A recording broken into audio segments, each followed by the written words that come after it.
I wanted to bring my focus back to colored pencils and mixed media works. As for subject matter, it was ideas that I conceptualized years ago that suddenly just floated back up in my mind. Now, as we watch this drawing progress, I want to share with you some history and the idea of what these works are about. Since I had heretofore already decided on my medium, it was time to get to work.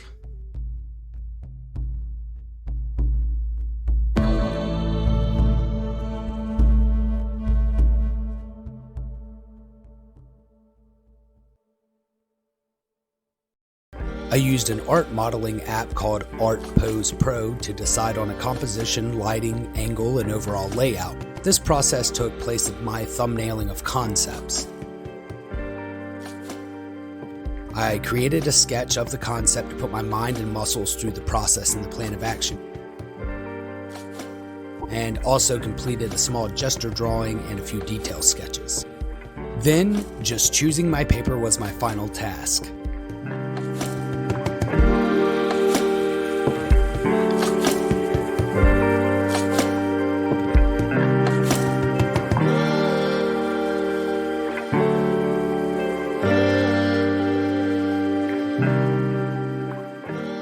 My finalists were Crescent marker board and Canson illustration art boards.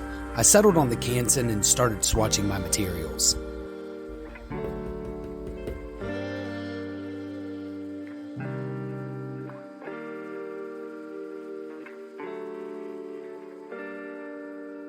Let's get into this. My father's patriarchal line is said to be of Tuscarora heritage, but as of now, the evidence I have of that is primarily circumstantial. My father's matriarchal line is confirmed as descending from the Bear clan of the Monacan Indian nation of the Tutelo-Catawba Confederacy. They called themselves Yesa, the people. The Monacan were one of many Eastern Siouan peoples of common culture, customs, and beliefs. Their historic lands are hard to nail down exactly, but estimates based on old records, archaeological, linguistic, and anthropological data place their culture residing primarily in the Piedmont of Virginia, North Carolina, and South Carolina. They called this land Amai. They settled along the river in palisaded villages. Villages were built in rings around an open common plaza. The plaza was used for gatherings, games, rituals, public announcements, and other festivities. A farm field would sit just outside the village. Small planting beds would be found next to each home. Their homes were of the wigwam grass house variety, constructed of large poles buried then bent and fastened, with the exterior covered in bark or mats of reeds or grasses. Villages are estimated to have housed from 100 to 500 people. Larger longhouse-style buildings were used at some villages for councils and religious purposes.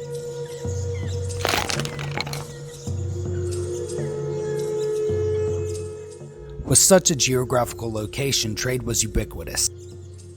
Researchers, academics, and historians believe that evidence points to the Eastern Siouan tongue as being the basis of the lingua franca, or common commodity language of the area.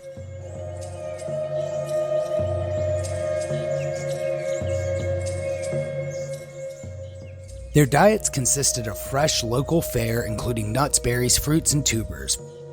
Proteins abounded, from fish, river critters, and waterfowl to turkey, deer, bear, and believe it or not, American bison, which left the area around the turn of the 19th century. They observed religious food practices which held taboos from hunting, field dressing, cooking, and consuming. Corns, beans, squash, and sunflowers played a unique role in Monacan agriculture and in the culture as a whole. They are featured in ceremony, ritual, cuisine, and mythology even today. Monacans used fire to hollow trees to make dugout canoes and used the rivers and the Chesapeake watershed as a highway system. The waterways helped with trade, confederation, and searching for game. The James River still harbors remnants of fishing weirs, which used with hook and line and nets made easy fishing. Blowguns and slings were weapons of lightweight combat and fine for hunting birds and small game. An axe or knife was carried for utility and melee. The long bow and arrow were the primary weapons of choice. The Siouan were often in warfare with Iroquois tribes from the north, particularly Cayuga and Seneca. Often described as eye for an eye justice system, in-group conflict was minimal. The constant contact with outside tribes, they must have found the Monacan somewhat agreeable. If a prisoner was acquired by the Monacan in war, they were often released or permitted to settle among the Siouan. Sometimes a prisoner may have been held for ransom in dire circumstances. Neither torture nor adoption was common, although their adoption practices are well documented and survive to this day. Cannibalism was discouraged.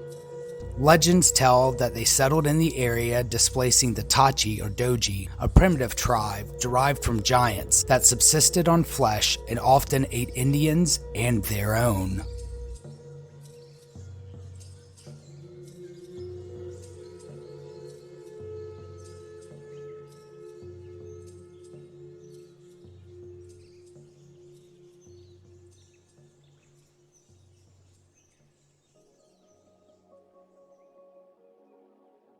Children, if not nude, often were wrapped about the waist in a cord-like thong that covered their genitals and not much else. Carrying a child in a cradle board was not uncommon. Young children were rarely punished, as it was believed that frivolous punishment led to irresponsible adults. Children are celebrated on the spring equinox. Parents practice exogamy, marrying only outside the village, as ancestral relationships held heavy taboo and severe punishment. Clan divisions held sway in all aspects of life. Youths may be asked to help around the village, gathering or attending agriculture. At the onset of her first menstrual cycle, an adolescent girl is secluded away as female friends and family gather to celebrate the puberty dance, indicating her transformation into womanhood. Now she can marry. A suitor would prepare gifts and food for the family of his prospect. A persistent male may do this at dawn, daily, until he sees fit, or if the family accepts, he will find his gifts removed and carried inside the prospective family's home. Families are matrilineal, meaning children were considered part of the mother's family. Today's typical father roles would have been filled by uncles and elders.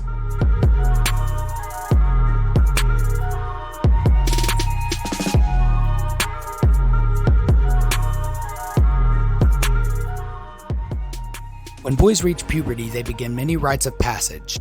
The first is called the sacrifice. It is performed annually for new boys and has 3 stages: ceremonial dancing and stories with the war council separated from the community, a physical gauntlet. A large feast would be prepared for the boys who could not attend as they are ritually dead. Instead, they lie under an old tree playing corpse. The dinner ends, and stage 2 begins as the boys are finally disappeared to a secluded place in the forest for almost 9 months under guidance from older men. At the end, they return home men ready for adult responsibilities and one step closer to marriage.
How we doing, guys? I know it's a bit much. I'm going to try to get this last few bit of things out that I'd like to share with you, but I do think it's important, not only because I'd like to share with you about my history and American history, but also because the motifs and imagery and symbolism that I'm going to be talking about will be prevalent in the artworks that I'm working on for this series. So I have a few more subject matters to touch on, and I'll get you guys out of here.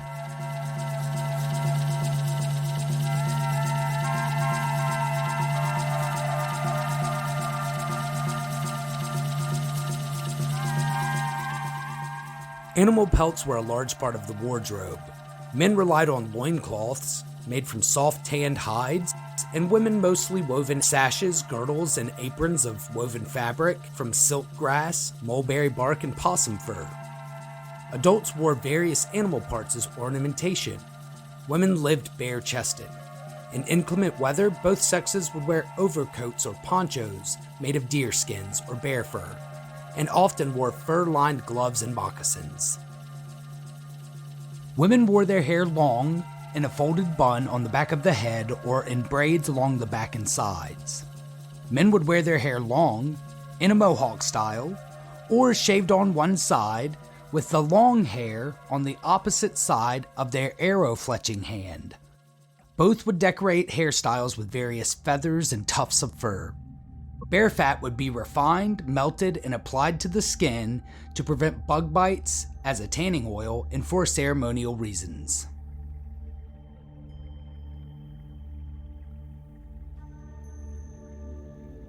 Body paint was a popular adornment. Feathers were inserted through holes in the earlobes, and some people would insert multiple, stretching the holes. Tattoos of various designs and pictographs were used in combination with scarification to embellish the skin and in accordance with ritual.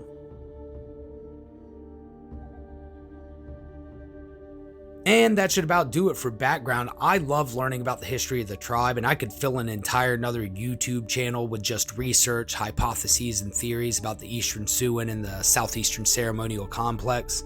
But this was really just to help to paint a visual understanding of the Yesa and Monacan people. If you'd be interested in learning further about Yesa history, let me know in the comments and I'll consider sharing more in each one of these videos. And if you can't wait for that, I do have a playlist that I will put in a card above.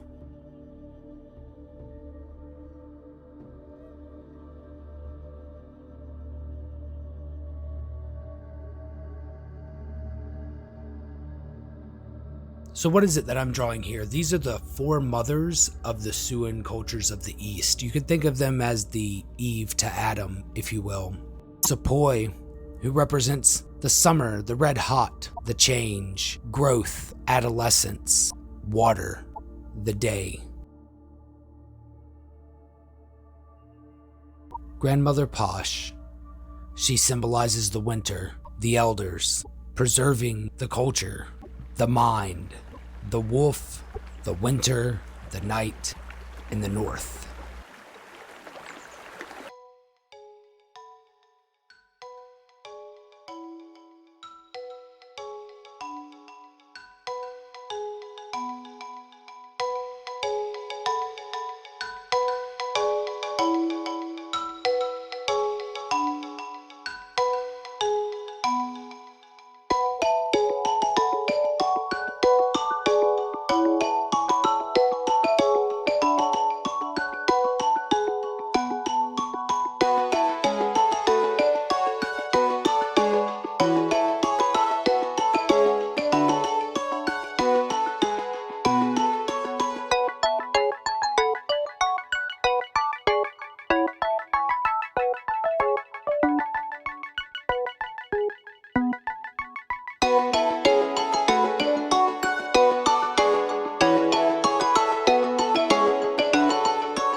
Ahskarin, she is youth. She represents children, planting, the spring, the body, the sunrise in the east.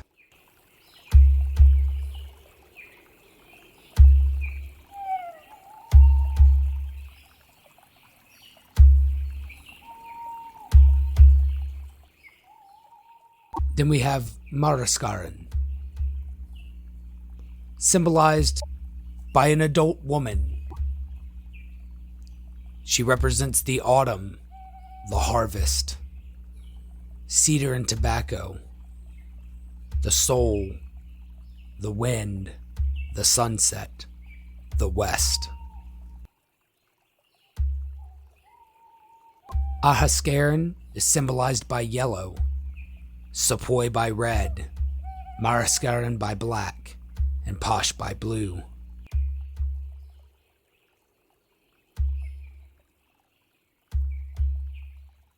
All of these women are part of ceremony, belief.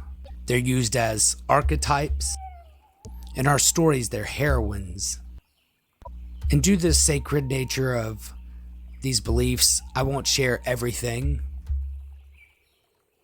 I just wanted to create a scene where we could see the four of them interacting in the sunrise. The world is a tumultuous place. That's not to give a negative context to life or to existence, but to recognize that there's balance in all things. How can we appreciate sunny days without the days full of rain? It's those kind of thoughts that had me reflecting on the stories that my father told me as a child, and my grandmother, great-grandmother, and believe it or not, my great-great-grandmother, which I still remember. Those stories had a big impact on me. I didn't pay much attention to them in the deeper philosophical sense, and I didn't learn to appreciate them until later in life when I could see their moral and ethical value. A lot of these myths deal with animism or anthropomorphic animals, but that's the idea for this series of works. I would like to share not only parts of me and the characteristics that make me up in a visual representation, but to also share the culture of my people and to keep it for posterity's sake. And I felt like I had a unique view of a culture that isn't prevalently known in American society. And I just wanted to leave you here with the ladies.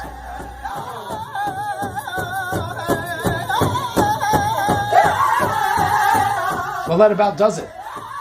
If you enjoyed the video, give it a thumbs up, let YouTube know that you liked it, subscribe to the channel if you would be interested in seeing any more videos from me, hit that bell icon if you want to get updates from YouTube whenever I upload. I'm about to break ground on the second work for this series, so in the words of my people, Pilo Yesa, and in the words of my father, life is what you make it, so make life good. I'll catch up with you guys next time.